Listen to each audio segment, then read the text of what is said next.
Staycation sa Tagaytay. Ano? Tara! Mula Calamba, Laguna, nagrent lang kami ng kotse papuntang SMDC Wind Residences sa Tagaytay. 2 p.m. yung check-in namin at dumating kami nung 1 p.m. Dahil hindi pa kami nag-aalmusal, pinili muna namin na kumain muna bago dumiretso sa aming unit or sa aming kwarto. Ito yung araw na birthday din ng asawa ko, kaya nagpasadya ako sa unit ng surprise decor. At hindi naman nabaliwala yung effort natin na surprise sa dyan, muntikan pa nga siyang umiyak, hindi lang halata. Ang totoo nga niyan ay wala siyang kaalam-alam na nag-book ako para sa staycation na to. Sinabi ko na lang nung malapit na kaming umalis. At wala na siyang magagawa kundi sumama dahil nabayaran ko na yung booking namin. At ako yung buhay na patotoo na sulit yung bawat ibabayad mo dito. Dahil pag nakita mo yung ganito kagandang view, mapapakanta ka ng "Wag muna tayong umuwi."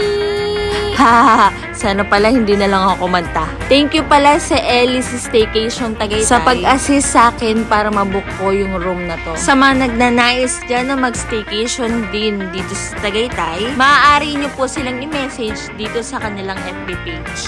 Grabe, ang ganda dito. Kung maganda siya sa pictures or videos, mas maganda siya sa personal. Nakaka-relax talaga. At dito naman sa clubhouse nila, meron sila ditong basketball court, badminton court, indoor pool, at kiddie pool na perfect sa mga bata. At kasama nyo na rin yung mga isip bata. Syempre, hindi din dito mawawala yung mga activity area for kids. Nakatulad dito, natiyak na mag-e-enjoy sila. At ganito naman yung view pag gabi na. At dahil nasa Tagaytay ito, ang lamig ng simoy ng hangin. Sulit yung booking ko dito. Dahil umaga man o gabi, ang ganda ng view. Katulad nito abot kamay mo na yung mga ulap. Maa-amaze ka na lang talaga. At mapapasabi ka ng worth it bawat gastos. At ang sarap ng gising ko dyan. Kasi nag-prepare yung asawa ko ng breakfast sa may balcony. At dahil dyan, plus pogi points ka sa akin. Ang sarap nga naman kumain ng breakfast. Tapos ganito ka pogi yung makikita mo.